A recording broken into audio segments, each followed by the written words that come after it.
We're still full power on camera, guys. No baby has come yet. I know that's fast. I expected a lot. So we were talking restaurants in our first segment and restaurants closing, and another restaurant has closed, this time in Winnipeg for a totally different reason, but Bistro Arkadesh, which was featured on Your Busiest Day, one of the great segments that you did. But I think it just points to the fact that our downtown is still not thriving the way that we had kind of all hoped, maybe not all of us, but the way the hope had been in the plans. And now I don't know the reasons necessarily for it closing down. I don't know if anybody's really heard or what have you, but just from the perspective of things not surviving in the downtown, another one bites the dust. Yeah, they seem to be keeping on the DL as to what happened. I just noticed that some paper went up, and on their Facebook page it just says thanks for everybody's support. It was a place where a lot of, I know that they were going out in a lot of directions, right? You try to gather this late night crowd with jazz trios, and a lot of like singer-songwriters and DJs and stuff were playing there. So let's try to bring the younger people to the downtown. You've got some apartment buildings across the street, great. Then a restaurant like The Rink, is like, you'd think that they're catering to the fact that the Jets are there and everyone's excited about that reviving downtown. That restaurant didn't work out either. I can't even imagine what the solution is at this point, other than to get more people living downtown. Nobody wants to live downtown. But it's our mindset here, right? Like I think we have a different mindset than in other cities. When I go to Toronto, when I go to Calgary even though they're a city similar to ours in the sense that you really do need a vehicle, they do have a really good transit system, and not everybody drives everywhere all the time. But here, we drive everywhere all the time, and you were saying. Yeah, I mean, that's why Boston Pizza, Elephant and Castle, all those restaurants immediately around the arena are always full. Like Moxie's, you can't get a seat in day of. And why? Why do you shake your head? Oh no, I'm just when restaurants like Boston Pizza and Moxie's, I mean, sure they're great for the people that like them, but when the unique restaurants are closing down in favor of these ones being packed, it's a sad day. It is, but quite frankly, we're lazy. We want to be close by the arena. We don't want to walk 3 blocks. Heaven forbid, whether it's safety or the weather. The weather. The weather. Yeah. When it's minus 40, and the other day when it was windy, what a horrible day to be outside walking around. I didn't want to walk from my car to my home, and that's feet away. I remember Rudy parked like a block away from the coffee shop that we were going to go to. I was really upset. Yes, exactly. First world problems. like Sherbrooke.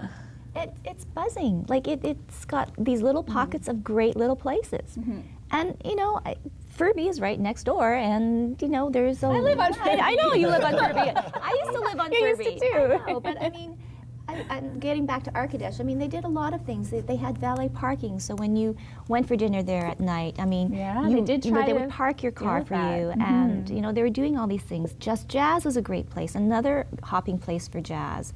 And it closed too. Well, even the soup restaurant, Soup Pierre was there, which was, I mean, again, different issues. They closed in both locations, but to have soup for lunch in a very busy, right underneath an office tower, and they couldn't survive. I mean, it's just. Face it, like you said, everybody has different reasons for having closed, but what are we seeing on that downtown strip that is actually doing well?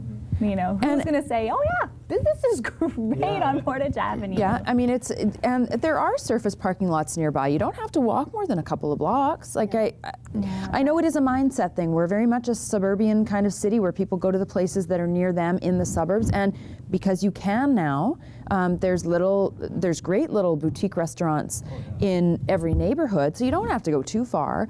Is that why nobody wants to come downtown? I don't know. Like, I like it downtown, but then again, on an evening when it's just empty and there's no buzz, it's like, oh, this kind of. We've tried to come up with solutions for the downtown problem for a long time, but has anyone considered that maybe there's an ancient curse at work here? Quite possibly. Okay, I think that's what the problem is, and we need to sort of address that. That said, you look Exorcism. at Exactly.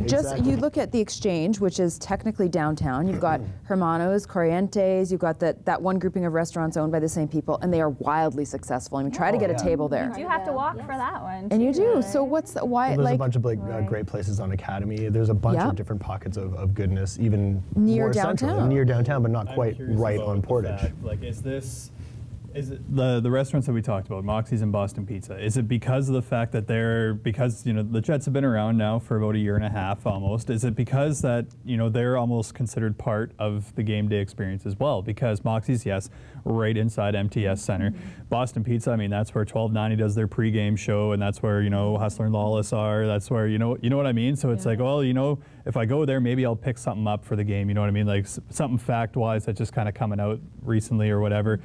Is it something that maybe the next place that gives it a shot downtown close to MTS Center or otherwise, do you try to get involved with game day in any way, And shape, is or that the form? only hope, and that seems Or is sad, but is it just maybe those are just too easy? Like what you're getting when you go in. But how is There's no risk involved, right? It's just like But as a business plan or as a business owner, how is that even a viable plan that you're basing all your profits on, 40 games or I don't know how many games? and then there's a lockout, And then that's it? and you're like, Well, Well, and that's and- why Arkadesh closed, because they banked on that revenue.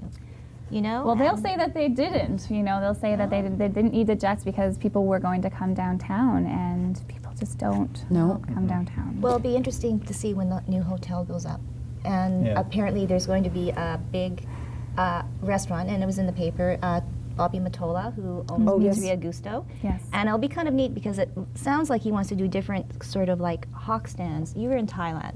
Yeah, sure and was. Yeah. All right, And yeah. I experienced that in New York, and I don't know if you ate at them, but it was course. a great open area, and there's all these different food stands, and it's a wonderful Well, street thing. meat, right? Yeah, Yeah. it was so good. So I don't think care if that's it what was he's cat, it trying was to do. So delicious. different. Interestingly, different though, ethnic Boston foods. Pizza and Moxie's in the downtown are pretty quiet in the summer. So when you don't have something drawing you down there, so you've got the Jets drawing you down there. Well, what happens during the off time when Jets aren't drawing you down there? At concerts, I guess they're relying on in the summer, but now with the new stadium, Yeah, and there's not that many. It's not like it's not 3-4 days a week, It has right? everything to do with the fact that these restaurants like Boston Pizza and Moxie's are more geared towards people who go to sports events. yeah. They're the kind of restaurant that Family. shows they have the lounge with the sports event in the lounge. Yeah. Whereas a more sort of like off. Like the beaten Arkadesh. path, like exactly, which wouldn't necessarily cater straight towards sports fans. Maybe that's why people are going downtown to see the Jets and then going to the places where they would normally go and see a game that wasn't in Winnipeg. Maybe, yeah. Well, something to chew on. Ha ha ha! That's hilarious. Something to chew on. I Sorry. can't make puns in the news. Hey, that was by accident. You do it on purpose. Sure. All right. That's two in this. You know what I'm going to do? I was gonna say. When we come back, I'm going to throw a basketball at your head. Okay.